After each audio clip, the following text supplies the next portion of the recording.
Alright, everyone. So before we dive into today's exciting topic about the product design, make sure that you have read the hypothetical scenario that I shared in Diagler, okay? It is very important because we will be using that scenario in our discussion today, okay?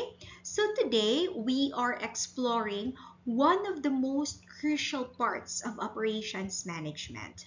So whether it is Apple creating the next iPhone, or from our hypothetical scenario, whether it's Lolo Capitan's perfecting his bachoy recipe, well, every successful company needs a rock solid product strategy.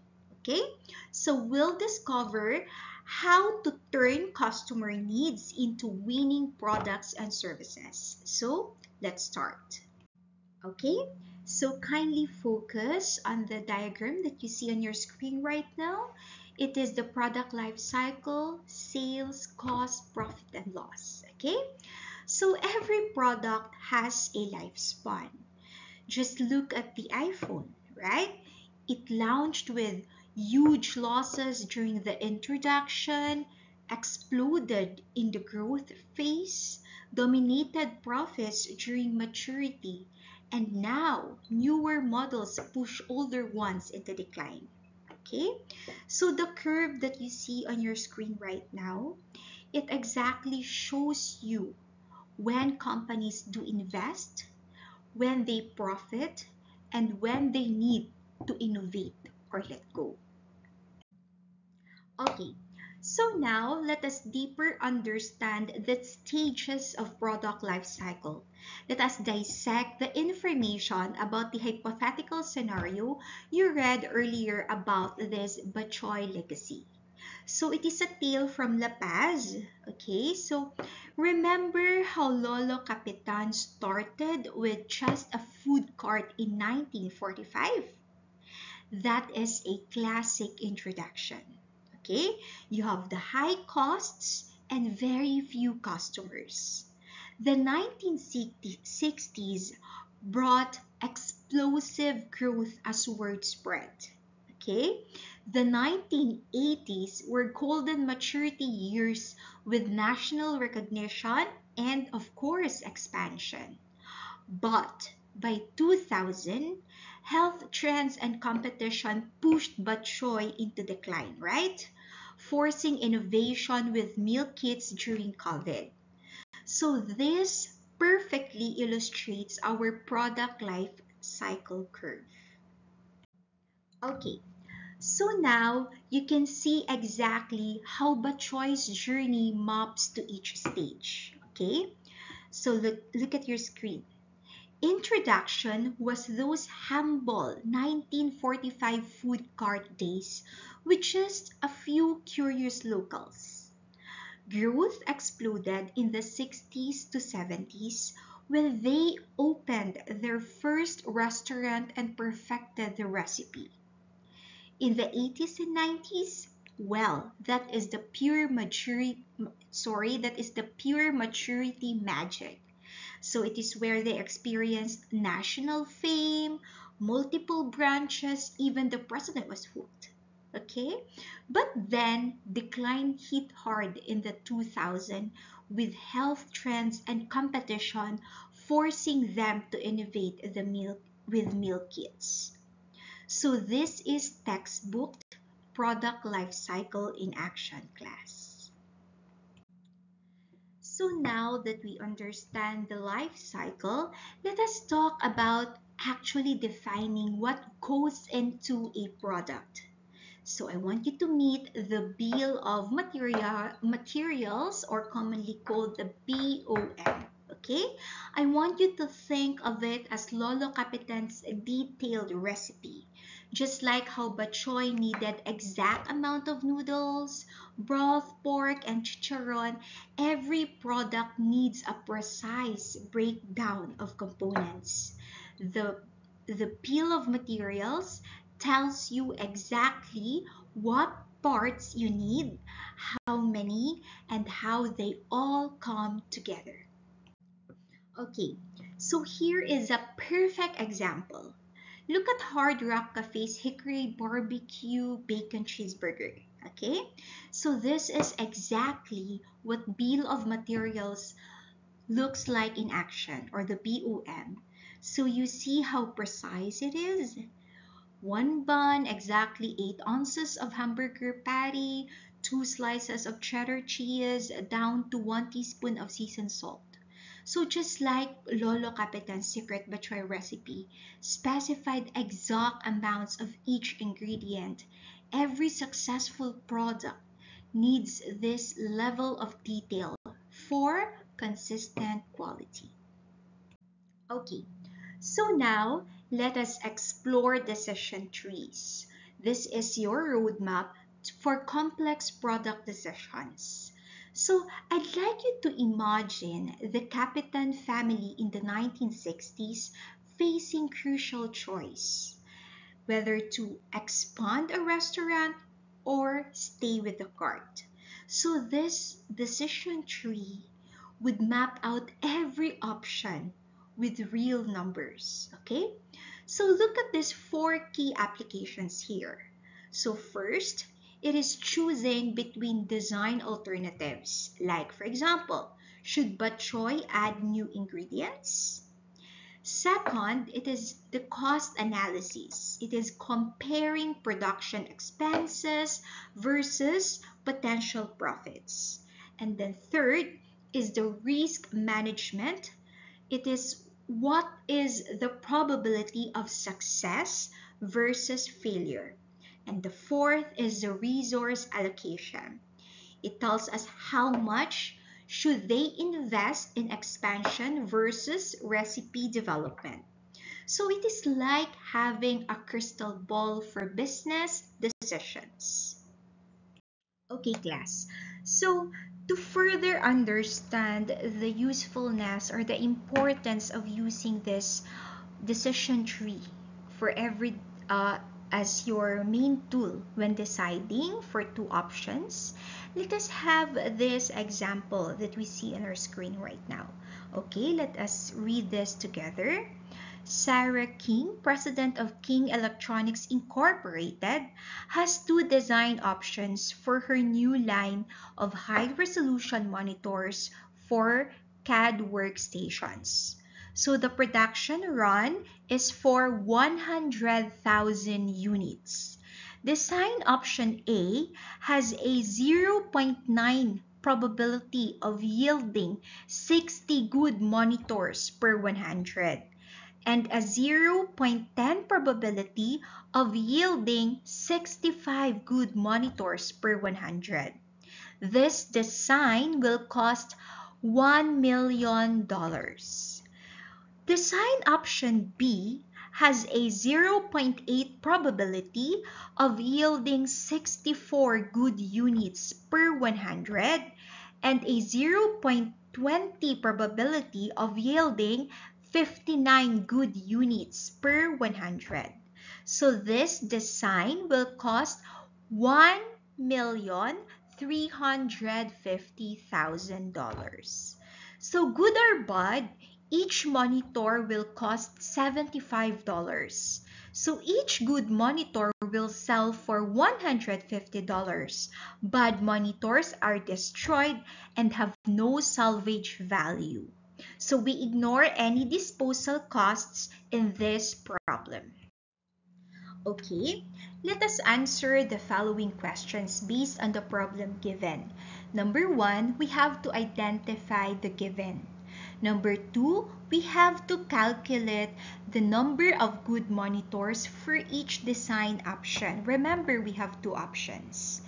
And then number 3, we have to calculate the total production cost for each design option. Number 4, we have to calculate the total sales revenue for each design option.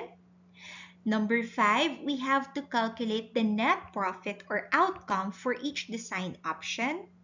Number 6, we have to calculate the expected monetary value for each design option. And number 7, we are going to construct a decision tree diagram that will clearly show which which between the two options is the best one that will give us the higher profit. Okay, so let's proceed. So before we're going to start on computing what is asked from the problem, let us know first the goal of decision tree analysis for this problem. Well, the goal of applying decision tree analysis to King Electronics monitor design problem is to systematically evaluate and compare the two design options.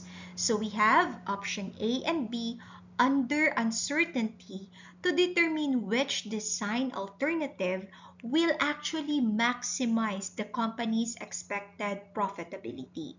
So specifically, this decision tree analysis aims to, number one, quantify the financial impact of each design choice by considering both the probabilistic outcomes and their associated costs and revenues.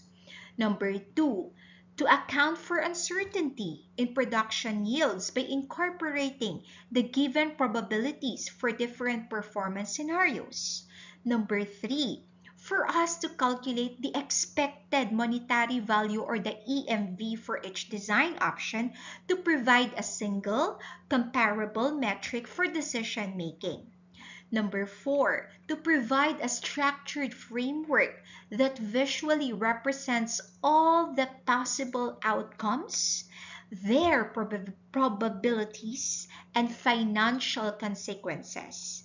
Number five, to enable data-driven decision-making by replacing intuition or guesswork with quantitative analysis. And lastly, of course, to support Sarah King's strategic choice between investing $1 million in design A versus $1,350,000 in design B for the 100,000 unit production run. So by the end of this analysis, Sarah King will have a clear, mathematically supported recommendation on which design option offers the better expected return on investment, considering both the costs and risks associated with each alternative. Okay, so let's start the computation. Okay, so let us start with identifying the given, okay, in the problem. So the given, let us take note that the production run is equal to 100,000 units. And then we are given two design options. Let us go first with option A. For option A, we are given the cost of $1 million. And we are given two probabilities. The first probability is 0.9 probability or 90% probability of yielding 60 good monitors per 100. Okay, before I'm going to proceed, let us take note that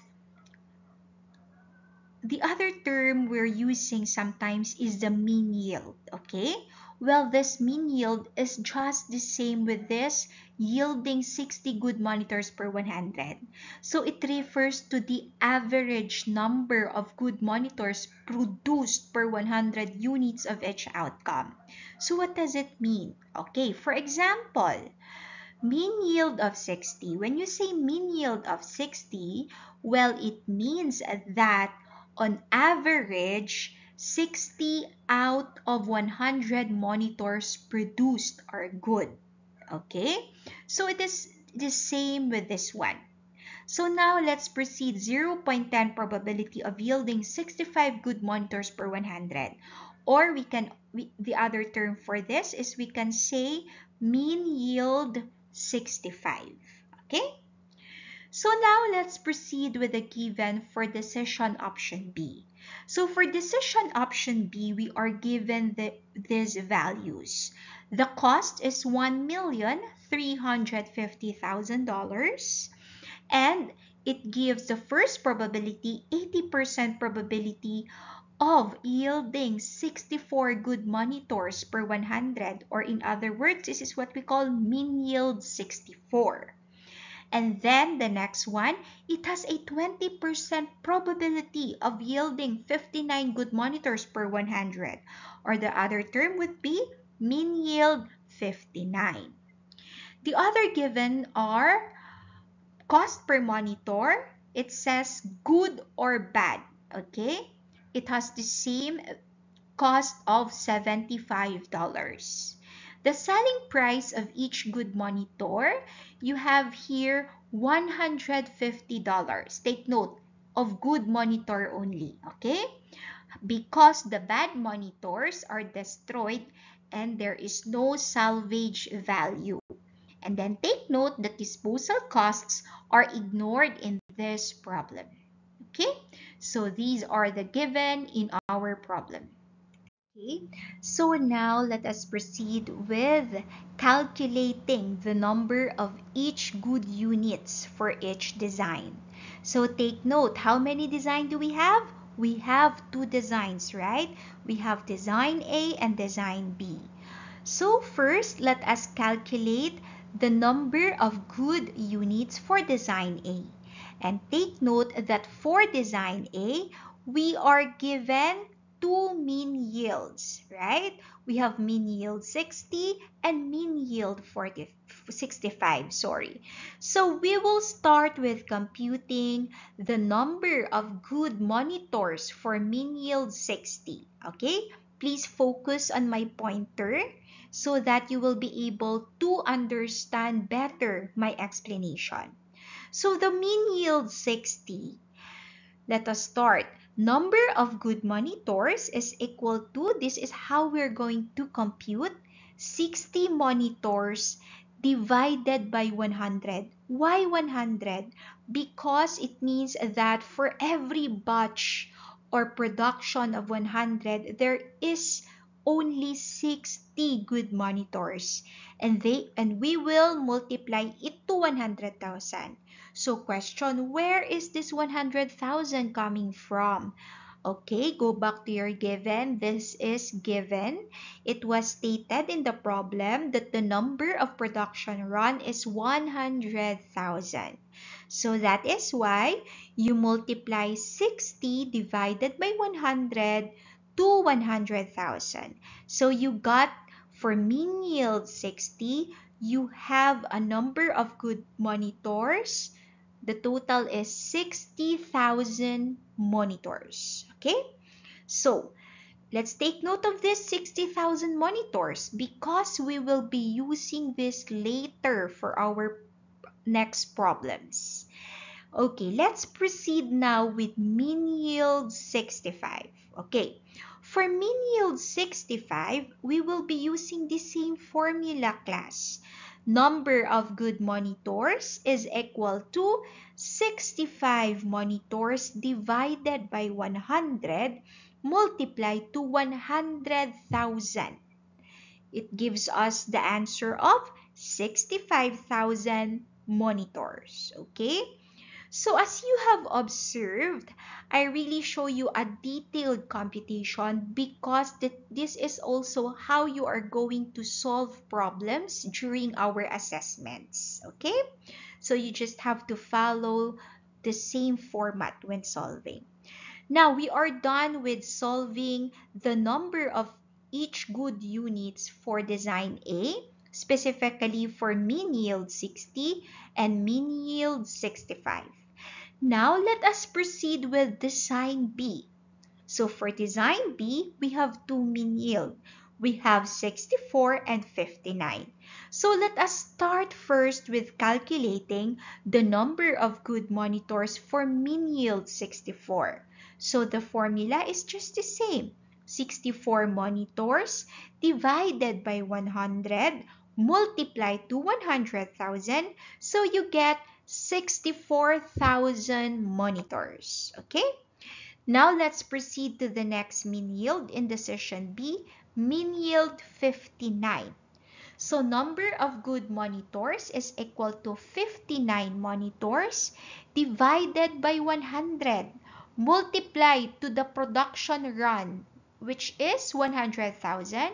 So it gives you a total number of 59,000 monitors. Okay? So in letter B, we have how many answers? We have 4 answers. Okay?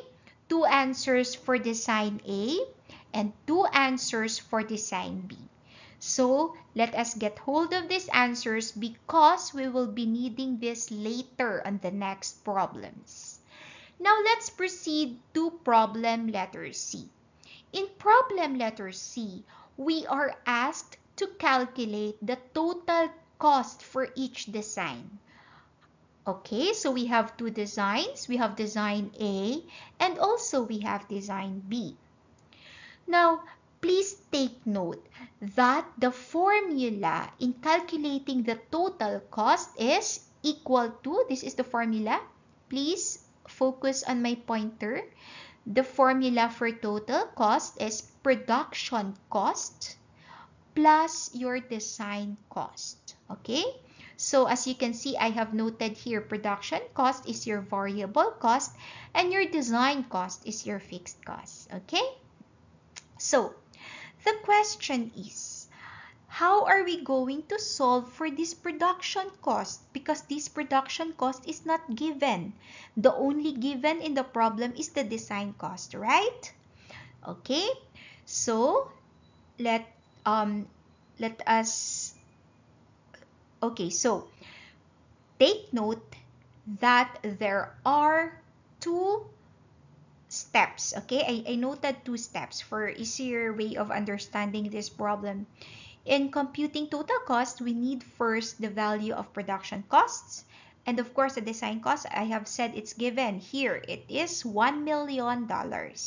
So for the production cost, always remember the formula is cost per monitor multiplied to production run. Now, take note again that this cost per monitor was given, right? The cost per monitor for design A is what? It was given earlier. It is $75. You multiply it to 100,000. That is the production run. So, meaning your production cost is equal to $75 multiplied to 100,000 is $7,500,000. Okay, so now you already have the value for production cost, which is $7.5, and for your design cost, which is $1 million. So what will you do next? You will just sum it up. So $7,500,000 plus $1 million will give you a total cost for design A of $8,500,000. Okay? So the same formula you are going to use for the calculation of total cost in design B. Okay, so let's do it again together. Let's try. So before you can compute for the total cost of design B, you need to compute first the production cost, right? So production cost is equal to $75, just the same with your design A.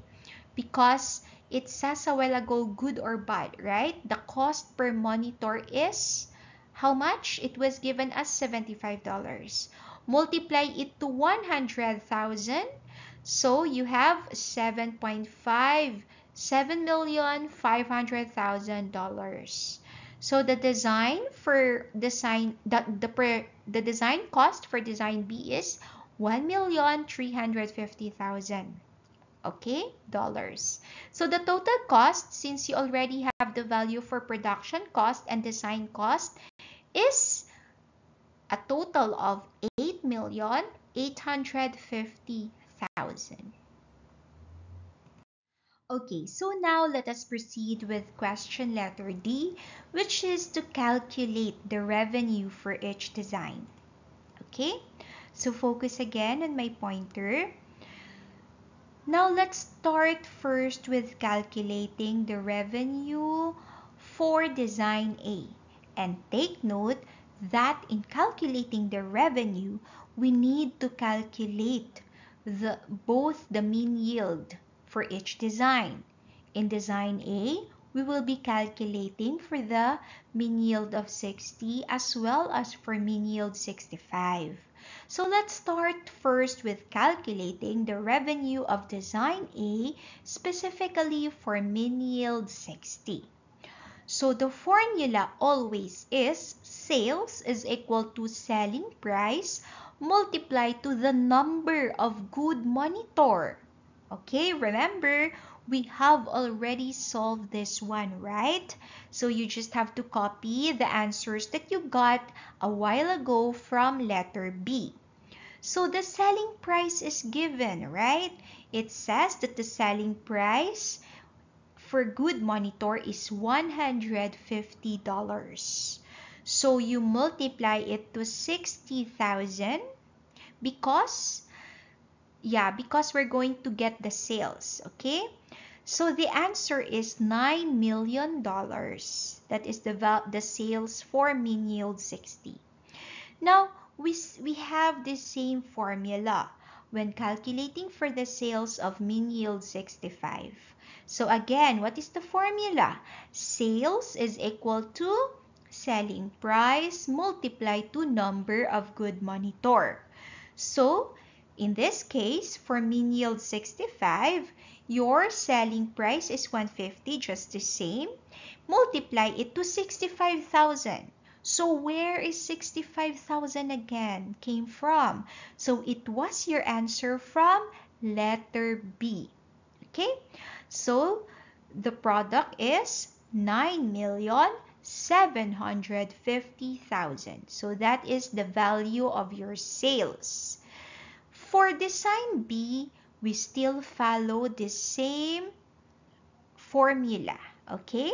So again, the formula for sales is always selling price multiplied to number of good monitor. So for design B, the mean yield 64 is sales is equal to $150 multiplied to 64,000. So it gives us 9,600,000. For the mean yield 59, the sales is equal to $150 multiplied to 59,000. So the sales is 8,850,000. Okay? So that's it. Again, take note of these values, the 4 values in revenue. We're in 2 values for design A and 2 revenue values for design B, because we will be needing this again in the next question. Okay? So now let's proceed with letter E. In letter E, we are asked to calculate the value outcome for each design. So we will have 4 answers again. 2 answers for design A and 2 answers for design B. Now, I want you to take note that the formula for calculating value outcome is equal to revenue minus the total cost. So, we already calculated the revenue a while ago, right? It was our answer from letter D. And for the total cost, it was our answer a while ago from letter C. So all you have to do is to substitute your answers here to get the value outcome. So let's do it. For design A, let's start first with mean yield 60. So mean yield 60 value outcome is equal to revenue is equal to $9 million minus the total cost, which is equal to $8,500,000. So the value outcome for mean yield 60 is $500,000. So now let's proceed with mean yield 65. Mean yield 65, the value outcome is 9,750,000 minus 8,500,000. So the value outcome for mean yield 65 is 1,250,000. Okay? Now let's proceed with design B. So for design B, we are given again, we're going to compute again, 2 values or value outcome. Let's start first with mean yield 64. Again, I want you to remember what is the formula for value outcome? Value outcome is equal to revenue minus the total cost. Okay? So let's substitute. Value outcome is equal to $9,600,000 multiplied to $8,850,000. So the value outcome for mean yield 64 is $750,000. Next, for the mean yield 59, value outcome is equal to 8,850,000 minus 8,850,000. Okay, so you have a zero value outcome for mean yield 59. Okay, so I just want you to remember the formula. So that's it. Okay, so now let us calculate the expected monetary value for each design. I want you to take note that the formula for calculating the AMV is summation of probability outcome multiplied to value outcome. So in this case, design A, the AMV is equal to 0.9 multiplied to the value outcome of $500,000. What is this $500,000? You may go back to my previous calculation wherein your $500,000 is the value outcome for your mean yield 60, right? So you have that 0.9 multiplied to $500,000 plus the probability of having mean yield 65 is 0.10. You multiply to the value outcome of mean yield 65 a while ago, which is 1,250,000. So you sum it up, then your EMV is equal to $575,000. Okay, so this is your expected monetary value for design A. Now let's check the design B. Design B, you have the same calculation or formula. Okay, it shows that the EMV for design B is $600,000. Okay, so after calculating the EMV, we can now draw or construct a decision tree diagram. Okay?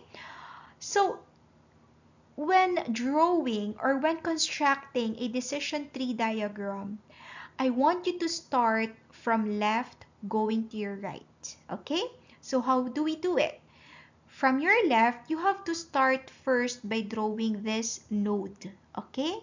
In a square. So it means that it is a decision node. Okay? So you have two decisions, right? The A and the B. Now, next, after doing that, let's focus on decision A. After doing that, this is your decision A and then you label it as A. You now draw the circle, which is this one is the symbol for you having two probabilities. Okay, so you have to draw a line, then draw a line here.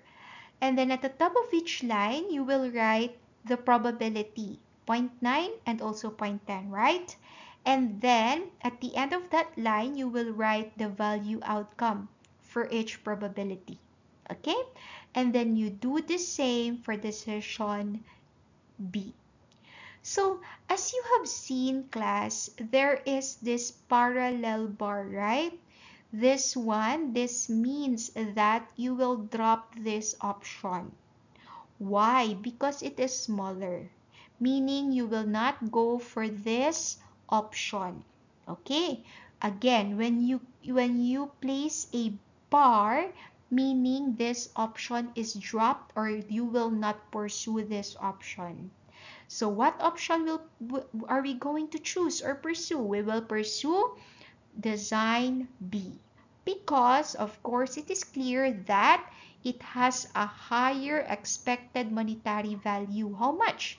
$600,000. Okay, it is offering $25,000 more expected profit compared to our design A. Okay, so I want to repeat again that when drawing, do not forget the bar because it will show you what to drop and it will show you what is your option. So that's it. All right, everyone, let us wrap up chapter 5. Okay, so we have learned that successful product design is all about understanding the product life cycle from introduction through growth, maturity, and decline, just like we saw with Batchoy's journey from Lolo Capitan's humble cart to national fame. Okay, so we also explored how to define products using bill of materials, those detailed recipes that specify exactly what goes into making something. Okay, and then we mastered decision trees, a powerful tool for making smart choices under uncertainty. Remember our King Electronics problem? By calculating expected monetary values, we discovered that decision B was the clear winner with $600,000 expected profit compared to design A's, which is only $575,000, right? So that is $25,000 advantage that made the decision crystal clear. Okay? So the key takeaway is great operation managers actually use systematic tools like this decision trees to turn complex, risky decisions into clear, data-driven choices. So these are not just theoretical concepts, class, okay? They are real tools that help businesses like the Capitan family navigate through, through critical decisions every single day. So that's it. See you in class.